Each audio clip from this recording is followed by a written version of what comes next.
How y'all doing? Tonight we're gonna cook us a flat iron steak. Got us a nice flat iron steak here, sealed up. Oh, it's gonna be good. Let's see, it's about a little over 1.5 pounds. But this morning we're gonna make a marinade for it. We'll show you how we're gonna do that. Get down here. Got some various ingredients here. I got my little measuring cup. I'm gonna start out. Let me zoom you in here so you can see a little bit better.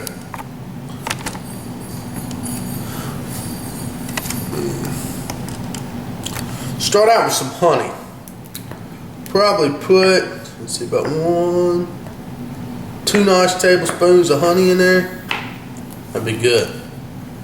Right, then we're gonna go, let me get my whisk, with some horseradish, some Dijon mustard. Okay, probably about a nice tablespoon of that. Got some balsamic vinegar.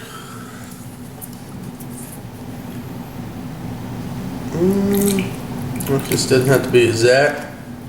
A little bit, about a tablespoon and a half, maybe about 2 tablespoons of that balsamic vinegar. A little bit of soy sauce. Get this stuff to come out of here. Maybe I didn't break the seal or something. Seal to be broken.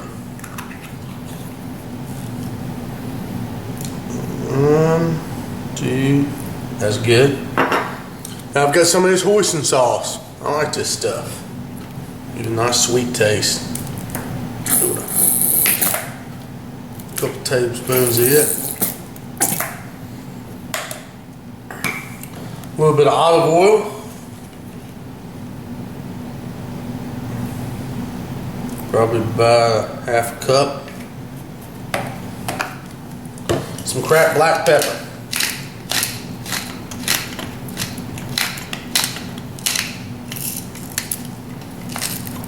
Pepper will cooperate.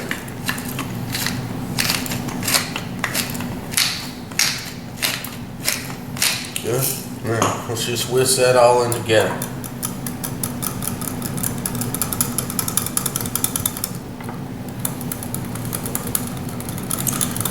And we're going to marinate this stuff for about 8 hours. And when I get home, I'm going to put a little dry rub on there, just a little bit of seasoning, and then we're going to get it on the grill. Okay, mix this stuff up, and it's still a little thick, so I'm going to add a little bit of apple cider vinegar to it. Maybe about 1/4 cup. I'll give it a little bit more acid. It'll thin it out a little bit for us. So now we're about ready to marinate. Okay, got a piece of meat in a Ziploc bag on the bottom. Now I'm going to pour that, drip that marinade all in there. There we go. Go ahead and get it down to the bottom. Seal them up.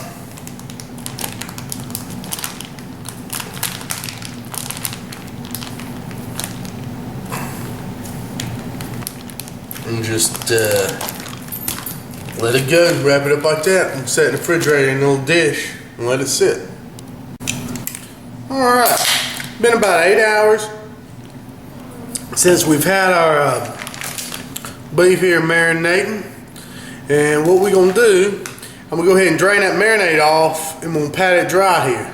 Okay, now I got out of the bag of marinade, I'm going to pat it dry just a little bit.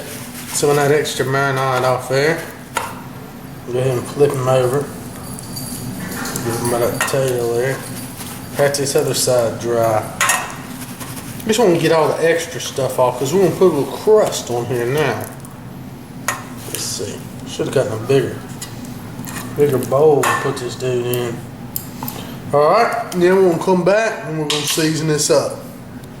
Okay, I decided to forego the pan there and just put this on a sheet of foil. Now I've got some steakhouse seasoning. Basically all this is black pepper, garlic powder, and salt. And you can just put those 3 ingredients on there if you don't have something like this. It's just easy for me to use. So I'm going to put a pretty good dusting for this on both sides. coat there on this side. I'm gonna flip this guy over and grab it. Go to the other side. Look at that nice little fat on that side. That's good. Good stuff. Alright, put a little dust on this side.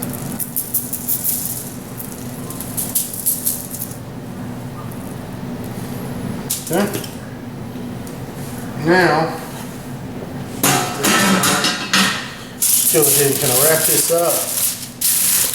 Now I'm going to let this sit on the counter just for a bit and come to temp. That's the way I kind of like to do it. And my steak, when I cook it, just keep it out here like this, wrapped in this foil while I get on my other stuff. Okay, now I'm going to work on one of my sides. I'm going to make these white delight taters here. These are like small white colored new potatoes. I've been reading about these, hearing about them on some of these blogs here. And I'm going to do first is I'm going to parboil them. Which means I'm going to boil them just for a few minutes just to cook them. So I'm going to end up finishing them off in the oven. I'm going to boil those for a few minutes. Okay, now I've almost brought these potatoes up to boil. Now side, I'm going to go ahead and stop right here because when I cook them in the oven, I'm going to cook them on 450 and I think they'll be just fine. If these are larger potatoes, I'd really bring them to boil and let them go a little while. I'll just let them simmer here at least just to get them nice and clean so we can prepare them. Okay, what I'm doing now is I'm just cutting these potatoes in half, just directly in half one time. And you'll see how they cooked almost right to the center, and this will make for them to be really soft and creamy in the center. Also, you'll notice some of that starch is starting to come out and they're getting sticky. This is going to help all my good spices and my stuff that I'm going to put on them to stick to them in a minute in the next step. This is going to be really good. You could skip that little step of blanching them in the hot water, but I like them like that. Okay, now we should be ready to make this marinade or this coating for the potatoes. First off, I'm going to get some olive oil, extra virgin. Put about a cup in there. Put a little bit more, okay? Now, we're going to put some rosemary. Get this open. This is a tablespoon. I don't put quite a tablespoon. Put about half of that. Maybe about a quarter of a tablespoon, about like that, in there. You don't want to be picking that out your teeth. It'd be good if you use fresh rosemary. My rosemary plant up and died the other day. I got some more of that steakhouse seasoning. Got about 3/4 of a tablespoon. Boom. Good. Slap your mama.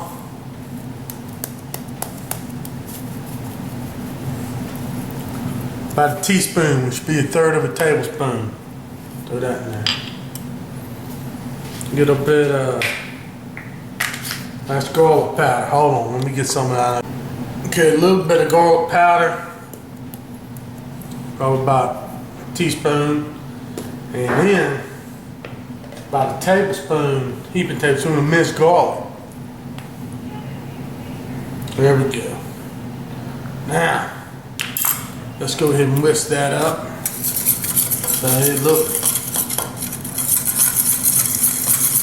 good to me. I think that's going to coat those potatoes and make them real fine. Real good. Yum. Also, since that slapping, I don't have much salt in it. A little bit of salt in here. Kosher salt, so let's put about a teaspoon. Teaspoon of salt seems good to me. I'm real scared about putting too much salt on stuff because you can really ruin it if you put too much salt. You don't see me adding a lot of salt. I like to get my salt taste from other ingredients.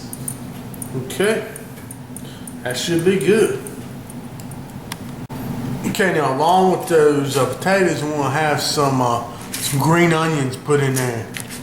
So let's go ahead and just dice some green onions up real fine because we want to coat in potatoes. Go ahead and do that.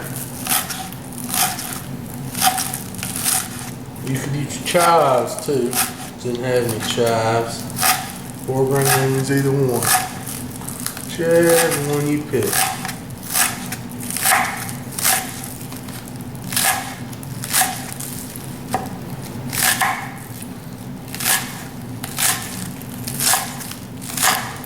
I'm gonna chop them down. I'm gonna go ahead and hit them up like this too.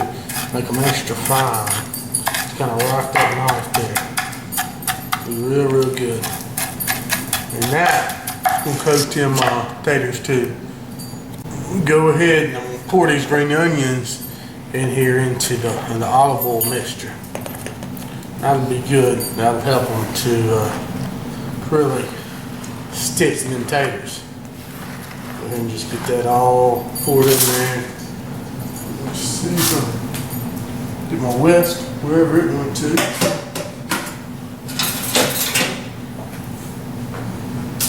And we'll mix this in. Oh yeah. And really make a nice coat for them potatoes. Some potatoes in a Ziploc bag here. You got this olive oil, green onion, everything mixture. I'm just gonna dump that in there. Scrape it on out. Like that. We're just going to mix all this up. Seal this bag off most of the way. Just going to, oh yeah, coat them potatoes. You'll see they're going to have a nice coating in there. All you gotta do is just squeeze them around that bag.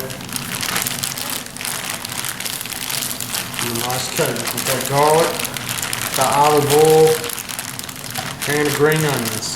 I'm gonna let these hang out just for a little bit here while I go light my grill.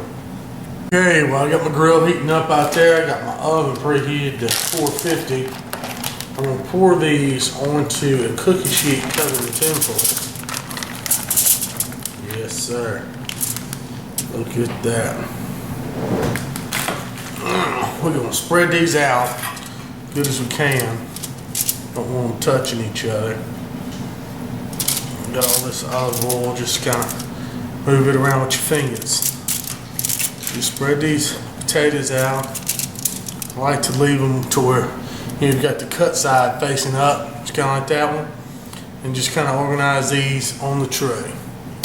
Okay, now you got everything organized on there and got most of the green onions picked up and put on top. I'm gonna sprinkle a little bit more of this rosemary on there, just a little bit.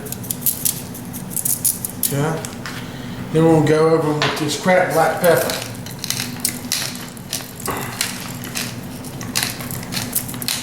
So we're really going to get spice flavor to them.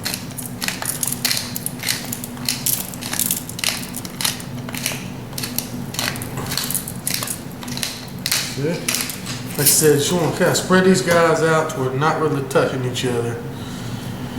Now, I'm going to put these in this oven at 450 for about 20 minutes. Alright, so we're about to get set up out here by the grill. We got the chimney going, little fire pit. Get ready to put this piece of meat on the grill. Okay, I'm getting ready to open up my grill here. Got my nice red hot infrared cooking surface here. Make sure you can see that. Okay. Here we go. We'll get ready to put this nice piece of meat on. It's going to be real good. So what you want to make sure, so you get a really hot surface. And this grill is flaming hot. So I'm going to put this piece of meat on here. If I can grab them up good. There we go. Let's just lay them down kind of crosswise like that. Yeah, I'm going to set my timer for about 4 minutes on this side, okay? Alright, it's been about 4 minutes on that side. Go ahead and give her a flip. Make sure we get these nice stone marks. Oh yeah. Great. Good.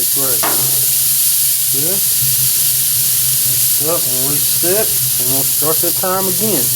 Man, that looks good, doesn't it? Real good. It's been about 3 on this side, but I felt it, and it has that texture. It feels like it's done to me. So we'll go ahead and take this bad boy off. We'll get this piece of tin foil here, and I'm gonna lay it right on there, and right on that piece of foil, lengthways like that. And we'll set them off over here to the side. There we go. Nice piece of meat. I'm gonna wrap it in that foil. Get over here. See. Just kind of pin it here. And that foil, just loosely wrap it.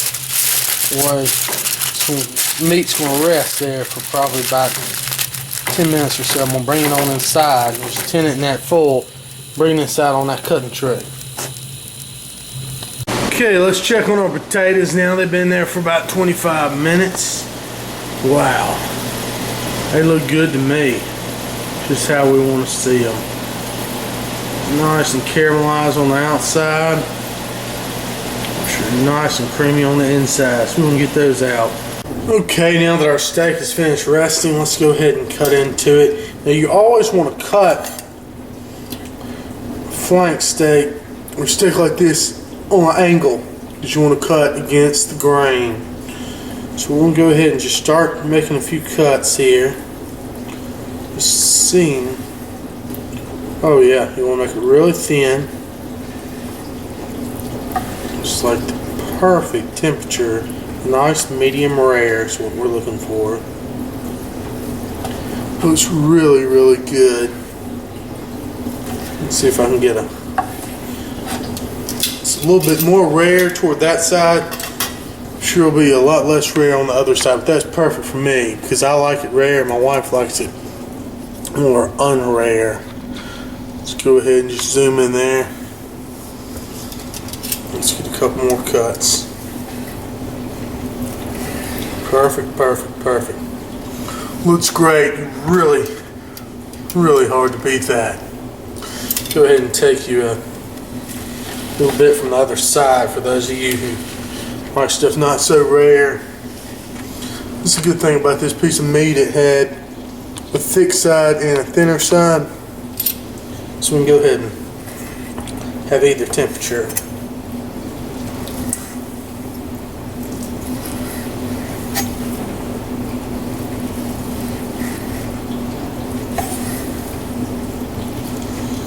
There you go.